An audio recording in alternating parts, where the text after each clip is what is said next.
अस्सलाम वालेकुम नाज़रीन, आज शहबाज हुकूमत की तरफ से 2025 का बजट पेश किया गया, जिसमें बहुत से सहाफ़ियों के मुताबिक अवाम की कमर तोड़ कर रख दी गई है और इंतहाई ख़तरनाक बजट पेश किया गया है। इस हवाले से हामिद मीर ने बड़ा बेहतरीन तबसरा किया। आइए पहले हामिद मीर की गुफ्तगू सुनते हैं, फिर इस पर बात करते हैं। बहुत साल पहले जब बजट का ऐलान होता था तो हबीब जालिब साहब कहा करते थे, वो जब ऐलान करते हैं बजट का, गरीबों ही का हो जाता है झटका।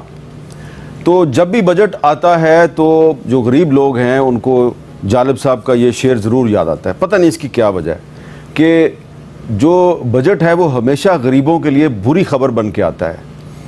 तो ये जो आज बजट अनाउंस किया है औरंगज़ेब साहब ने, बज़ाहिर उन्होंने इसमें कुछ अच्छे ऐलानात भी किए हैं, कुछ अच्छी उम्मीदों का इजहार भी किया है, लेकिन जो पाकिस्तान के अवाम की एक बड़ी अक्सरियत है उसका सवाल जो है वो ये है कि क्या इस बजट के बाद महंगाई में इजाफ़ा होगा या महंगाई में कमी होगी। तो इसी पर हम बात करते हैं। हमारे बिलाल अज़हर कियानी साहब वफाकी काबीना के रुकन हैं, मुस्लिम लीग नून के रहनुमा जनाब नदीम अफजल चंद साहब पाकिस्तान पीपल्स पार्टी के मरकज़ी सेक्रेटरी इत्तलात हैं, और मुज़म्मिल असलम साहब जो मशीर ख़ज़ाना हैं वज़ीर आला खैबर पख्तूनख्वा के। तो आप को समझ आ गई होगी कि वो तहरीक इंसाफ की भी नुमाइंदगी करेंगे। मुज़म्मिल साहब, आप ही से शुरू करते हैं। जी सर। ये इस बजट में कहा गया जी कि तनख्वाहदार तबके को भी काफ़ी रिलीफ दी गई है और जो आम आदमी है उसके लिए भी काफ़ी रिलीफ है, तो आप इससे इत्तेफाक करते हैं? मैं तो सबसे पहले तो इत्तेफाक तो नहीं करूँगा बिल्कुल। हर बजट का एक नाम दिया जाता है ना, अवाम दोस्त बजट, ये बजट, अवाम दुश्मन बजट। हाँ, अवाम दुश्मन बजट।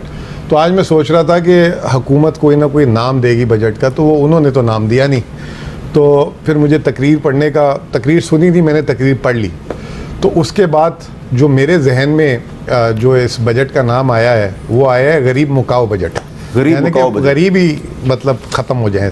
यानी ये कहना चाह रहा हूँ कि गरीब से वो मिडिल क्लास नहीं हो, जितने गरीब है ना वो इतने हालात बुरे कर दिए। जालिब साहब ने 1991 में जो बजट के बारे में कहा था वो 2025 में भी सही साबित हो रहा है। बिल्कुल ऐसा ही है। अब आपने तनख्वाहदारों की बात की और 3-4 महीने से खुशखबरी भी दे रहे थे, वज़ीर आज़म साहब ने भी दी, वज़ीर ख़ज़ाना साहब ने भी कई तकरीब में दी। तो वो जो खुशखबरी है लोगों के लिए वो ये है कि जिनकी 12 लाख तक आमदनी है उनको महीने का 2000 रुपये टैक्स की बचत होगी। यानी कि जो 1 लाख रुपए कमाता है, उन्होंने ग्राफ दिया बकायदा, टेबल हमने बनवा ली है जल्दी में। जिनकी 18 लाख तक आमदनी है उनको जो है महीने का 4000 रुपये बचेगा। ठीक है। जिनकी 24 लाख तक आमदनी है उनको महीने का 5667 रुपीज़ बचेगा।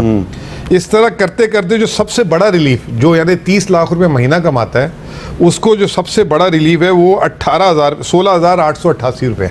यानी कि जो 30 लाख रुपए कमा रहा है उससे महीने का टैक्स लेंगे ये 10,70,738 रुपये, उसमें से 18,000 रुपये कम कर देंगे। जो तो इस मुल्क से जो 30-32 लाख लोग जो ब्रेन ड्रेन हुआ है, जिसमें क्वालिफाइड, मतलब है तनख्वाहदार तबके को जो रिलीफ देने का ऐलान किया गया है ये सिर्फ एक नुमाइशी ऐलान है, ऐसे ही कह लें।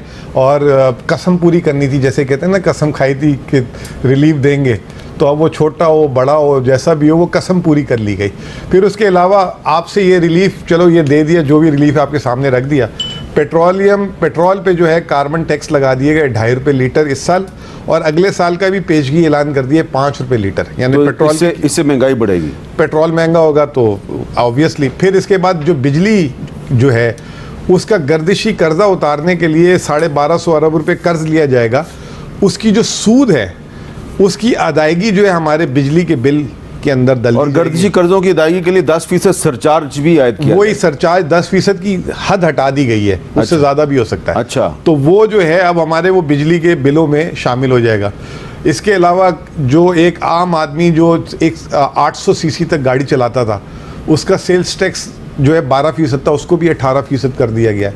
तो कोई जगह जो है वो जो रह गई थी ना उसको उन्होंने पुर कर दी है ताकि कहीं से किसी को कोई रिलीफ ना मिल सके। वो इस बजट में वो कसर पूरी की गई है। जी नदीम अफजल चंद साहब, आपका क्या तबसरा है? देखें जी, मैं तो समझता हूँ कि बजट में आम आदमी को कुछ नहीं मिला और एग्रीकल्चर क्लास को तो बिल्कुल कुछ नहीं मिला। अच्छा, किसानों को कुछ नहीं मिला। ज़राअत पेशा लोगों को जो इकोनॉमिक सर्वे इनका अपना आया है हुकूमत का, जिसमें उन्होंने कहा है कि इकनॉमिक ज़राअत के ऊपर पहले तो governor state bank, deputy governor state bank ने बयान दिया था कि ज़राअत का भट्टा बैठ गया, और अब नज़र भी आ रहा है। अगर किसी को नज़र नहीं आ रहा तो मैं अपने ख़र्चे पे उसको अपने इलाके में लेकर जाने के लिए तैयार हूँ। पंजाब के जिस ज़िला में चले जाएँ, जिस इलाके में आप चले जाएँ, दूसरे सूबों में भी जहाँ चला जाएँ, तो अब मेरे ख्याल में क्योंकि जो किसी को समझ नहीं आ रही कि एग्रीकल्चर को हमने ठीक कैसे करना है, और अभी उन्होंने, मैं सुन रहा था जो आपने बात कहा कि यह समझ नहीं आ रही, बहुत से लोगों को ये समझ नहीं आती कि पीपल्स पार्टी जो है ये मुस्लिम लीग नून की हुकूमत पे तनकीद क्यों करती है, कैसे कर लेती है, समझ नहीं आती। देखिए जी, हम हुकूमत की पॉलिसियों पे तनकीद करते हैं, कभी ज़ाती तनकीद हम नहीं करते, और पॉलिसीज नहीं, पॉलिसी पे भी आप तनकीद क्यों करते हैं? क्यों सदर आपका है, गवर्नर आपके हैं, बिलावल भुट्टो जरदारी साहब आपके हैं। अगर पॉलिसीज के अंदर हमारा इनपुट शामिल होगा, अगर बजट के अंदर हमारी सीसी की या हमारी पार्लिमानी पार्टी को इन्होंने ब्रीफिंग दी है पहले कि ये हम बजट बना रहे हैं एग्रीकल्चर, तो फिर यकीनन इखलाकी तौर पे हमारा नहीं हक बनता। ये बात आपकी ठीक है, लेकिन अगर हमारा इनपुट ही शामिल नहीं है उसमें, अब हम तो कह रहे हैं, हमारे तो प्रेसिडेंट साहब ने जिस तरह नहरों वाला इशू था, अब आ जाके हमें एहतजाज करना पड़ा। जिस तरह अभी एग्रीकल्चर क्लास के ऊपर आपने ठीक है IMF के कहने पर टैक्स लगा दिया, आपने गंदम नहीं खरीदी, किसान को रगड़ा निकाल दिया, निगरान सेटअप में जो गंदम इंपोर्ट हुई उसमें ठीक है, इस हुकूमत का कोई कसूर नहीं निगरान सेटअप, लेकिन 35 लाख टन उसको हम भुगतेंगे पता नहीं कितने साल। तो अगर किसान की गंदम की कीमत उसको मुनासिब मिल जाए, को मक्की की कीमत मुनासिब मिल जाए, चावल की मुनासिब मिल जाए, कोई एक्सपोर्ट के नए रूट्स खुले हैं, यकीनन हम तारीफ़ करेंगे। हमारा किन्नो है, हमारा मैंगो है, हमारी काटन देख लें, काटन 1.5 लाख बेल से 50,000 पे आ गए हैं। आपका लोकल जो है वो काटन ग्रोअर जो है उसके पास प्रायोरिटी नहीं रहेगी कि वो काटन काज करे। अच्छा, तो फिर यकीनन तारीफ बनती है। कोई वजह कोई आप बता दे, मैं एक फार्मर का बेटा हूँ, मैं जरूर करूँगा। बिलाल अज़हर क्यानी साहब जो हैं वो भी अब रिस्पॉन्ड करेंगे, लेकिन उससे पहले मैं वज़ीर आज़म शहबाज शरीफ साहब जो हैं उनका एक छोटा सा बयान जो है वो तनख्वाहदार तबके से जो टैक्स लिया जाता है उसके बारे में उन्होंने क्या कहा, जरा सुने। तनख्वाहदार है, हमने तो 400 अरब दिया खजाने को। माशरे के जो बाकी साहिब हैसियत दौलतमंद जो तबके हैं उन्होंने हमारे मुकाबले में कितना कंट्रीब्यूट किया, ये एक ऐसा सवाल है जो मुझ समेत अशराफिया को जवाब देना है। अशराफिया को जवाब देना है कि तनख्वाहदार तबके ने तो दे दिया 400 अरब रुपए का टैक्स, हालांकि 400 अरब का नहीं दिया, 600 अरब रुपए का दिया। और जो ताजर तबका है उसने पिछले 11 महीने में सिर्फ 65 अरब रुपए का टैक्स दिया है। तो अशराफिया जो है उससे तो ताल्लुक़ पता नहीं है या नहीं है बिलाल अज़हर क्यानी साहब का, लेकिन कैबिनेट से तो आपका ताल्लुक़ है, उसकी तो आप तरदीद नहीं कर सकते।